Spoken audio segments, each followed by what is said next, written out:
Okay, I think we'll try to do one more sutta. Sutta number 23, Vammika Sutta, the ant hill.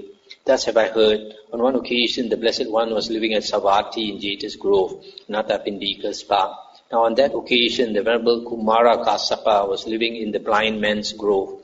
Then when the night was well advanced, a certain deity of beautiful appearance, who illuminated the whole of the blind man's grove, approached the Venerable Kumara Kassapa and stood at one side.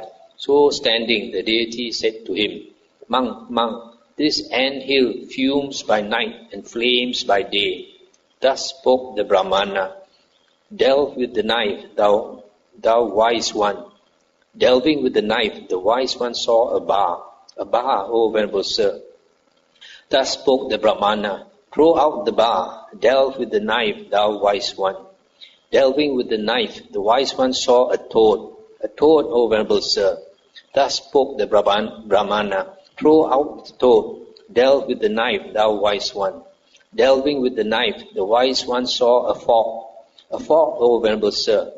Thus spoke the Brahmana. Throw out the fork. Delve with the knife, thou wise one.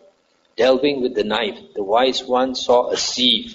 A sieve, O Venerable Sir. Thus spoke the Brahmana. Throw out the sieve. Delve with the knife, thou wise one. Delving with the knife, the wise one saw a tortoise. A tortoise, O Venerable Sir. Thus spoke the Brahmana. Throw out the tortoise. Delve with the knife, thou wise one. Delving with the knife, the wise one saw an axe and a block. An axe and block, O Venerable Sir. Thus spoke the Brahmana. Throw out the axe and block. Delve with the knife, thou wise one. Delving with the knife, the wise one saw a piece of meat. A piece of meat, O Venerable Sir. Thus spoke the Brahmana. Throw out the piece of meat. Delve with the knife, thou wise one. Delving with the knife, the wise one saw a Naga serpent. A Naga serpent, O Venerable Sir. Thus spoke the Brahmana. Leave the Naga serpent. Do not harm the Naga serpent. Honor the Naga serpent. Monk, you should go to the Blessed One and ask him about this riddle. As the Blessed One tells you, so should you remember it. Monk, other than the Tathagata or a disciple of the Tathagata, or one who has learned it from them, I see no one in this world with its gods, Maras and Brahmas, in this generation with its recluses and Brahmins, its princes and its people, whose explanation of this riddle might satisfy the mind. That is what was said by the deity, who thereupon vanished at once. I stop here for a moment. So this monk was living in the blind man's grove, in the forest, practicing. And at night, a deva came. He says deity, not sure whether it was a deva or a devi, and was very bright. And he spoke this riddle to this monk, saying that this anthill fumes by night and flames by day. And then this Brahmana, this holy man, came and told this wise man. He said, use the knife, delve with the knife, go take the knife and search, poke out, see what you can find. And then the first thing he saw was a bar. This wise man saw a bar, and he said he saw a bar. And then the Brahmana, the holy one, told him, throw away the bar and continue delving again. And then he saw a toad, and then he asked him to throw away the toad and delve again, and he found a knife, etc. So this deity said very few people will be able to answer this riddle. Then when the night was over, the Venerable Kumara Kassapa went to the Blessed One. After paying homage to him, he sat down at one side and told the Blessed One what had occurred. Then he asked, Venerable Sir, what is the ant hill? What the fuming by night? What the flaming by day? Who is the Brahmana? Who is the wise one? What is the knife? What is the delving? What the bar? What is the toad? What the fork? What the sieve? What the tortoise? What the axe and block? What the piece of meat? What the Naga serpent? And the Buddha said, Monk, the ant hill is a symbol for this body, made of material form, consisting of the four great elements, procreated by a mother and father, built up out of boiled rice and porridge, and subject to impermanence, to being worn and rubbed away, to dissolution and disintegration. What one thinks and ponders by night, based upon one's actions during the day, is fuming by night. The actions one undertakes during the day, by body, speech and mind, after thinking and pondering by night, is the flaming by day. The Brahmana is a symbol for the Tathagata, Arahant, Sammasambuddha. The wise one is a symbol for a monk in higher training. The knife is a symbol for noble wisdom. The delving is a symbol for the arousing of energy. The bar is a symbol for ignorance. Throw out the bar, abandon ignorance. Delve with the knife, thou wise one. This is the meaning. The toad is a symbol for the despair due to anger. Throw out the toad, abandon despair due to anger. Delve with the knife, thou wise one. This is the meaning. Let's stop here for a moment.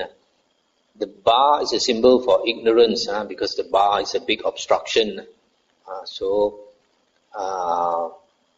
the Brahmana is the Buddha. Buddha says, throw out ignorance, because it's a big obstruction. And then the toad is a symbol for despair due to anger. Toad is an ugly thing. So when we are angry, we are also ugly. That's why the toad is a symbol for despair due to anger. The fork is a symbol for doubt. Throw out the fork. Abandon doubt. Delve with the knife, thou wise one. That is the meaning. The sieve is a symbol for the 5 hindrances, namely the hindrance of sensual desire, ill will, sloth and torpor, restlessness and remorse, and doubt.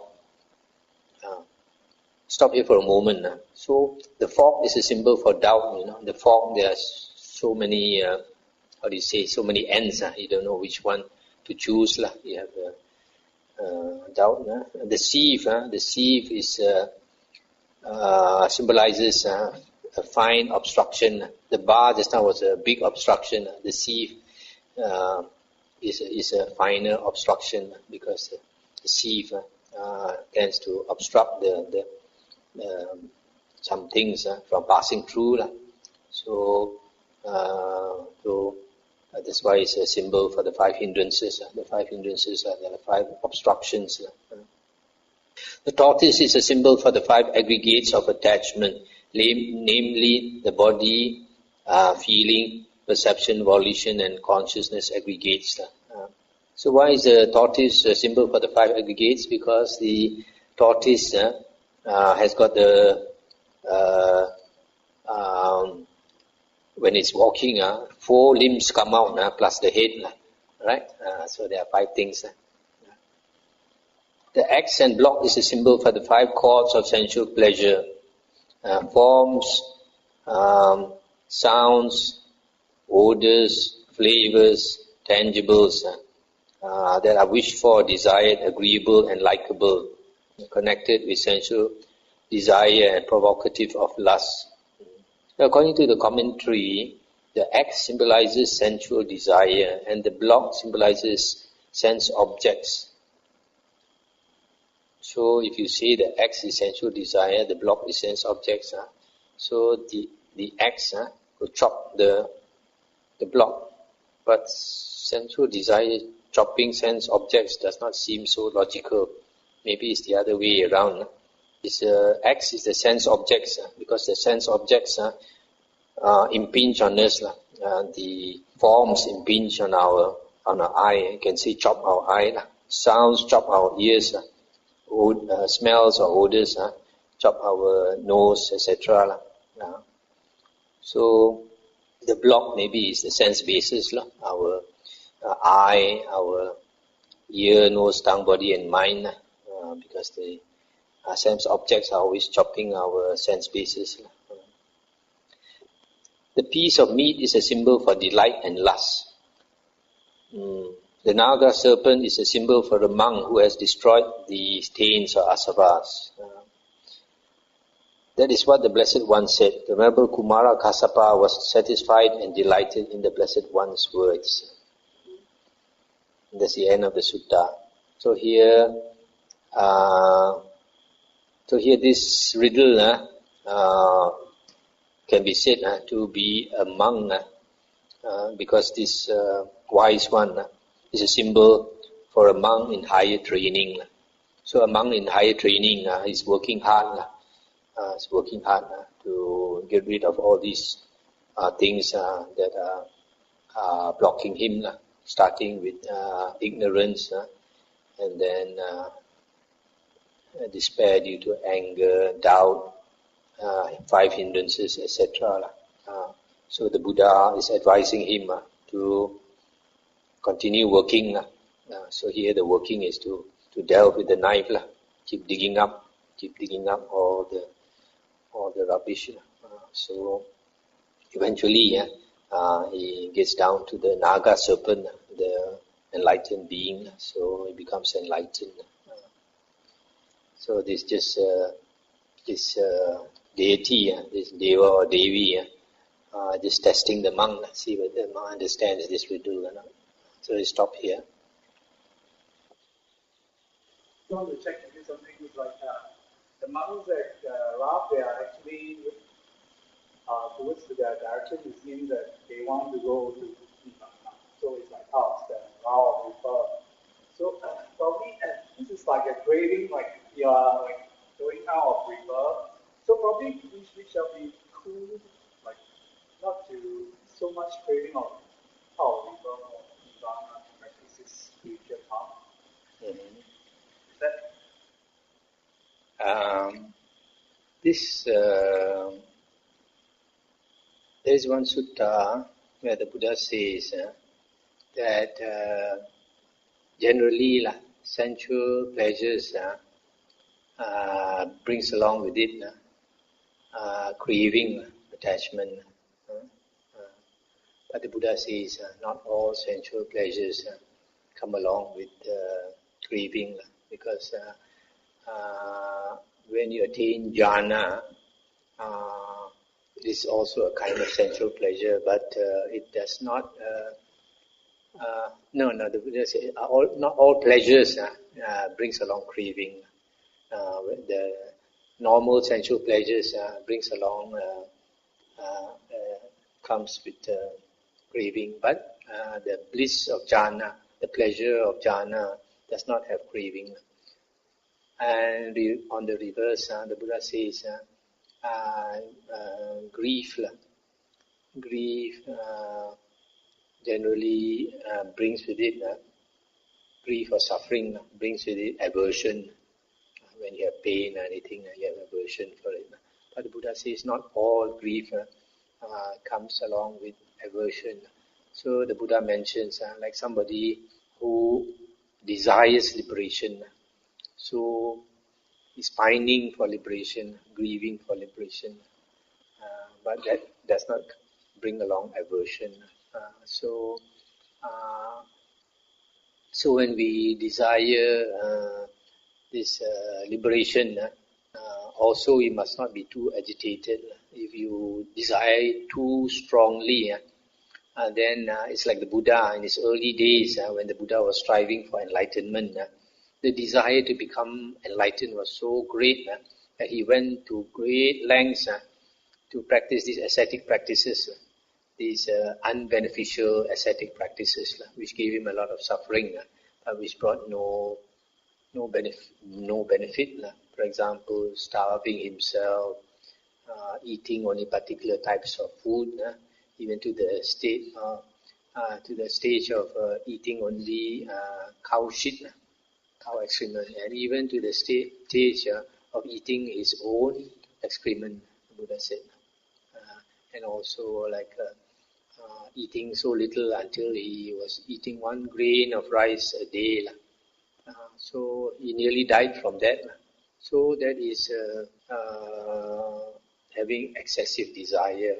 That's why in the first sutta of the Samyutta Nikaya, the Buddha said, when he strove, that means he strove too hard, he was whirled around. Because when he strove too hard, he was so agitated, wanting to become enlightened, that he was whirled about. His mind was very agitated. And then when he stood still, did nothing, he sank. So the Buddha said, without striving and without standing still, he crossed the flood. So you do your work to become liberated, but don't get agitated over it. The important thing now when we walk the spiritual path is to be walking on the right path. And the right path, you can only be guided by the Buddha's words. That's why the Buddha said, after he is gone, take the Dhamma and the Vinaya as his teachings. And the Buddha also said, if any monk teaches such and such, claims that such and such is the Buddha's teachings, the Buddha said, don't accept and don't reject. Compare it with the suttas and the Vinaya. If it accords with the suttas and the Vinaya, that is the Buddha's teaching. Otherwise it is not. So the most important thing is to practice the correct path, following the suttas and the Vinaya. And whether the fruit comes or not, don't worry. The Buddha says, when a hen is sitting on the eggs, I keep sitting. If he's doing this work of sitting on the eggs all the time, then the hen does not need to make a wish. Oh, may my eggs hatch. The Buddha says the eggs will hatch naturally. But if it has not sat long enough on the eggs, then the Buddha says the hen may make a wish. Oh, may my eggs hatch today, or tomorrow may the eggs hatch. It will not hatch. Why? Because he has not done enough work. The hen has not done enough work. So in the same way, we don't count our eggs. So we just do our work, and then just as long as doing your work, the result will come naturally. So the important thing is to walk the right path. The Buddha gave a simile of somebody. He saw some people getting oil by pressing sesame seeds. But probably he saw it from a distance as trying to steal their trade secret. So he saw they were doing this to get oil. So he quietly went, and what did he do? He got sand and tried to crush the sand to get oil. Can he get oil? Cannot get it. Because he's doing the wrong thing. So in the same way, the Buddha says, when you make effort, make sure you are making effort in the right direction. Don't make in the wrong direction. As long as you are doing it in the right direction, when the result comes, don't worry. If the result doesn't come, that means you haven't sat on the eggs long enough.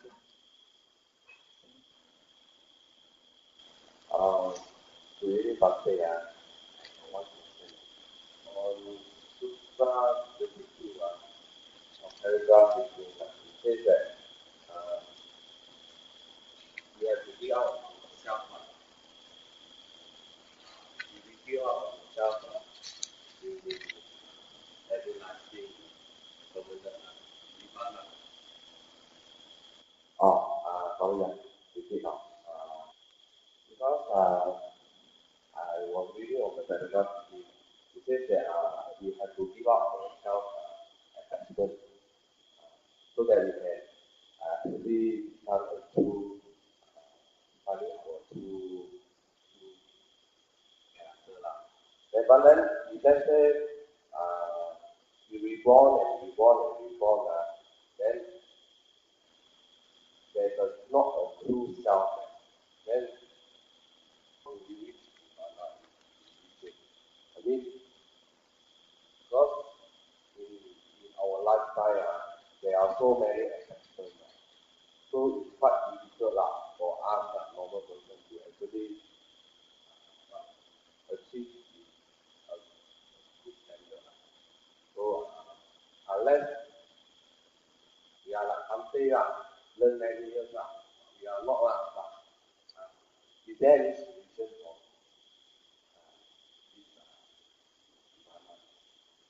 You see, if we study the suttas, we find the Buddha said, when he looked into the past 91 world cycles, he saw only 6 Sammasambuddhas. Whereas in another sutta, Isigili Sutta, the Buddha mentioned at one time outside Rajagaha, there was this hill, Isigili. At one time, it had 500 Pachika Buddhas. So what the Buddha is trying to say is that 99.99% of Buddhas are Pacheka Buddhas. Pachika Buddhas are fully enlightened Buddhas who do not want to teach, do not want to teach the Dhamma to the whole world. So, why is that? Are they selfish? No. They understand that everybody has their own time. As we go along the round of rebirths, we suffer. And when we suffer, we learn lessons. When we learn lessons, slowly we become more and more spiritually mature. So, right now you are a layman. You see me as a monk.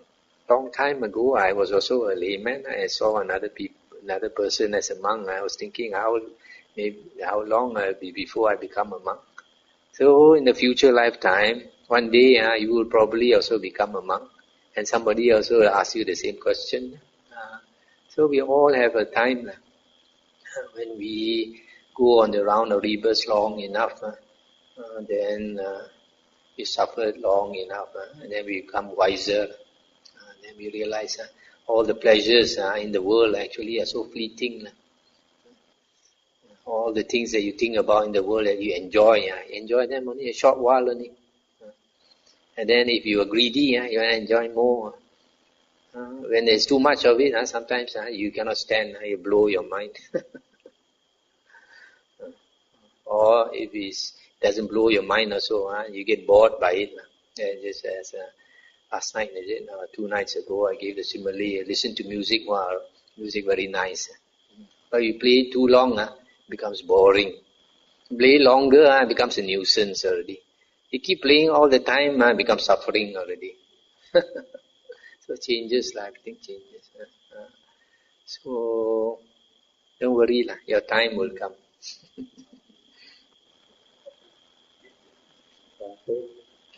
But of course, if you want to take express, then this lifetime become a monk. Leave your wife at home, come and become a monk.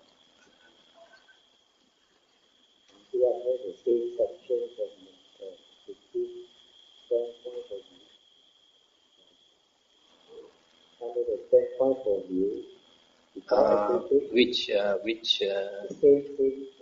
number 15? Okay. So define education to consider that this is not, this I am not, this is not mine, this I am not, this is not myself. So the last one is not myself, It's the same as the non-self and no-self.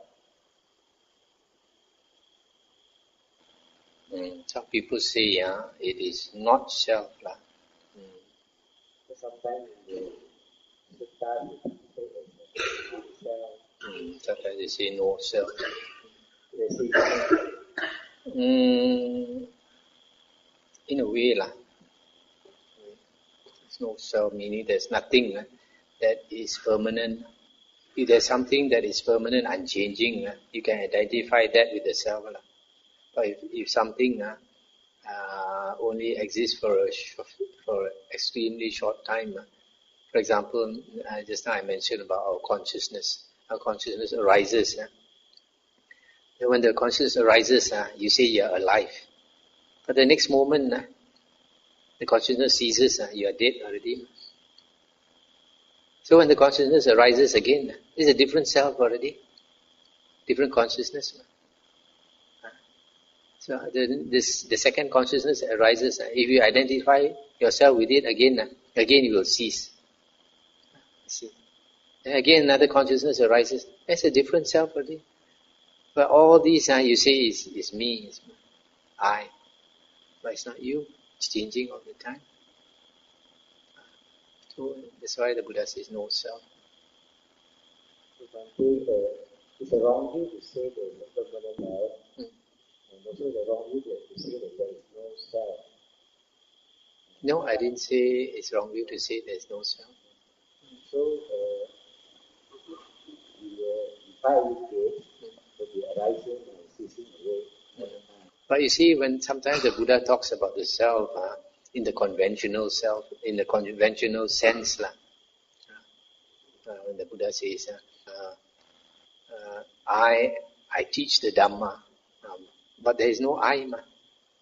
Buddha says, I teach them. In the way of speaking, worldly way of speaking, there is a self. But when the Buddha says no self, he says anatta. Anatta means no one thing that is permanent, unchanging, that you can identify yourself with. There's no such thing. So the arising and ceasing of these five aggregates, is there a term to describe it? I don't understand. Is there a term that in a sutta to describe the arising and ceasing of these five aggregates? The Buddha always talks in the suttas about, I always says that consciousness is dependently arisen. Because there is one sutta where a monk says it is the same consciousness that travels on the round of rebirths. It's the same consciousness. But the Buddha says that's wrong. The Buddha says consciousness, every consciousness is dependently arisen. Depend on what? For example, the seeing consciousness. For the seeing consciousness to arise, there must be a good eye, and there must be a form coming before the eye. And then, when there is contact, then the consciousness arises, the seeing consciousness arises. So similarly, for hearing consciousness, consciousness does not exist automatically by itself. It must have condition for it to arise. That's why the Buddha says consciousness is not an unending stream of consciousness. That's why you notice in the dependent origination, the way the commentators and Abhidhamma talk about vijnana, they talk about the last consciousness, as though consciousness is an unending stream. And then when consciousness ceases, then only they say the consciousness stops and then arises again. But it's not like that. Every moment to moment, consciousness is arising and passing away, rising and passing away. One more question. Normally, the Chinese believe in this is it a wrong view or expectation to yourself? No, it's not a wrong view. It's a wrong translation.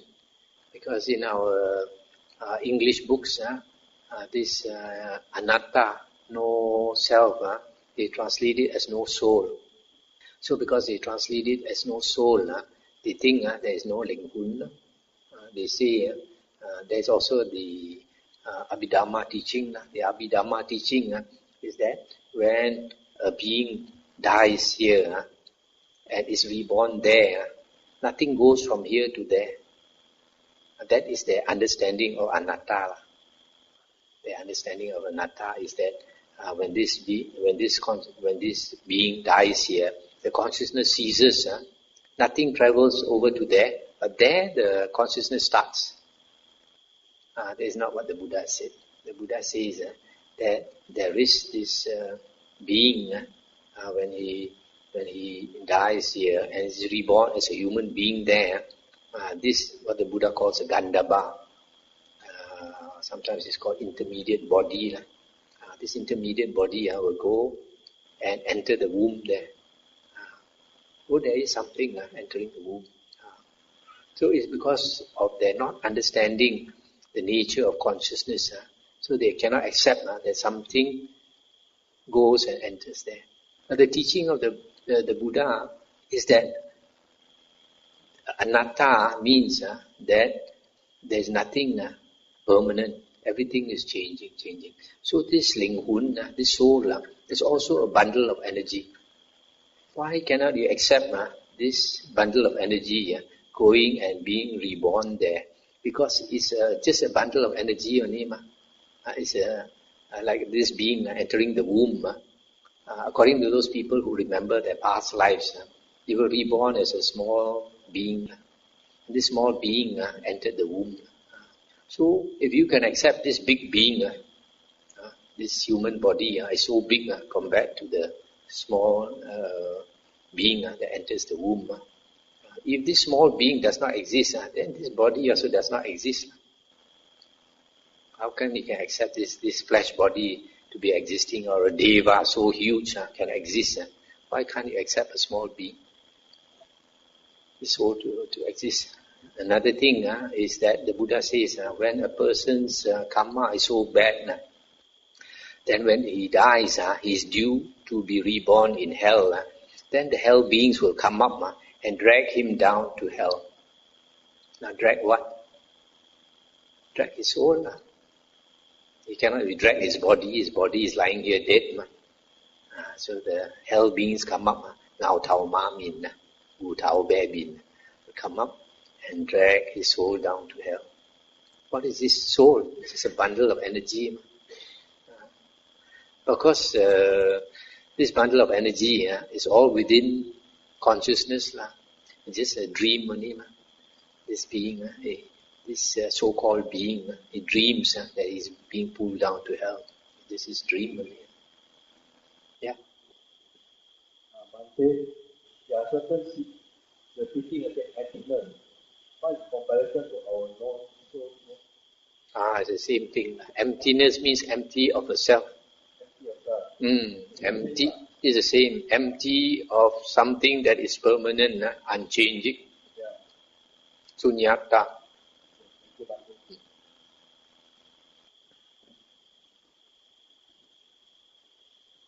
Okay.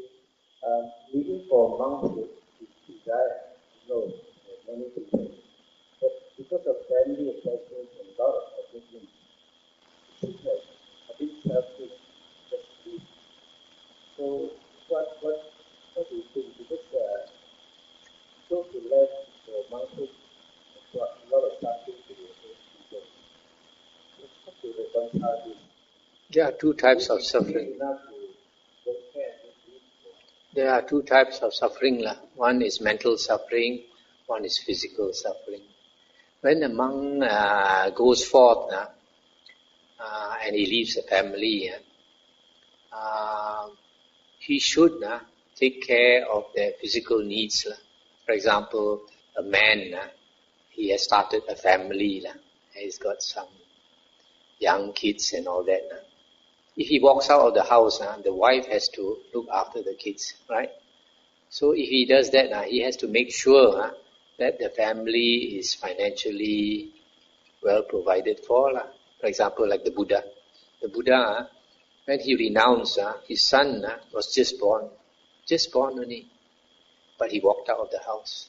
Why? Because according to the suttas, the Buddha said that his father was richer. That's why I built 3 mansions for him for the 3 seasons. So the family was very rich. So when he walked out of the house, he didn't have to worry about money. They were well provided for. The wife and children was well provided for. Of course, he gave them mental suffering. But this mental suffering, to give them mental suffering is good actually. Why? Because dukkha is a very good teacher. After the Buddha left them, then he practiced and became enlightened. And then he came back, taught them the Dhamma, and helped them to become enlightened. You notice nowadays, because life is good, a lot of young people, they grow up without seeing dukkha. So because they don't see dukkha, they have a particular view of the world. But when they grow up, after they graduate and all this, they go out into the world and work, then they find a lot of dukkha. In the house, as a young man, they had no pressure, no stress. But after they start working, they find so stressful, and the world is so cruel compared to their home. So many people out to cheat them, and all that. So the sooner they learn dukkha, the better. Some of the older people like you and me, in our younger days, we did not have such a good life. I remember when I was young, there were times when the tap had no water. I had to walk out to the street and carry water. Because it's not often. But because of that, also because the family was not rich, we learned to be thrifty. We learned to save money and all these things. So we become better for it. So also, in life, people who learn the Dhamma, you see the people who learn the Dhamma at a young age and people who practice the Dhamma at an old age. Sometimes, there are some people refuse to come and learn the Dhamma. And ask them to come and listen to a Dhamma talk, they refuse. Ask them to do charity, they refuse. They say, I don't harm people, why should I take the trouble to go and do charity? Some people have this attitude. So, at the end of life, when they are about to die, then they see the ghost realm, ghost relatives coming to welcome them, and then they panic and then they get scared. Then they realize, last time this Ong used to ask me to go and listen to Dhamma talk and never went to. Then they regret. So that time they learn too late. Right?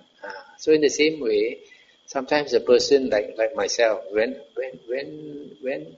I was young, my parents didn't know Dhamma. So when I told my parents I wanted to renounce, my father's eyes became red. So also I knew I was not ready. So I waited until the time was ready. During that waiting period, my father passed away, and then finally I renounced. And then, of course, my mother felt a lot of dukkha.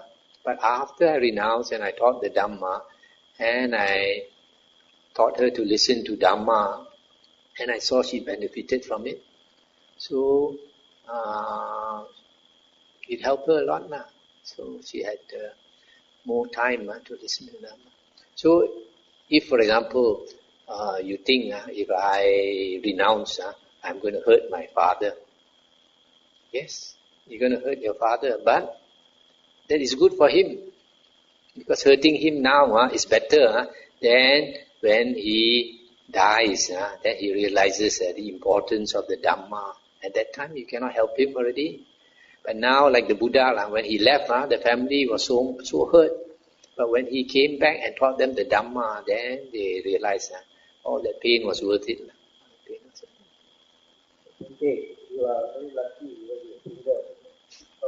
For us, when people, we have a vow to go to the Isra, and there you are fun. So that kind of vow is used against that. Against the vow. So it is not an easy thing to get out of it. If a man gives this type of excuse, it means his time is not ready yet. When he's ready, you see, like the Buddha's time, many arahants were married, like Mahakassapa, the wife, and others also. So many. Some of them even had 4 wives and very rich family and all that. Anuruddha, Bhadia. Bhadia was the chief of the Sakyans. Okay, stop here. Getting late.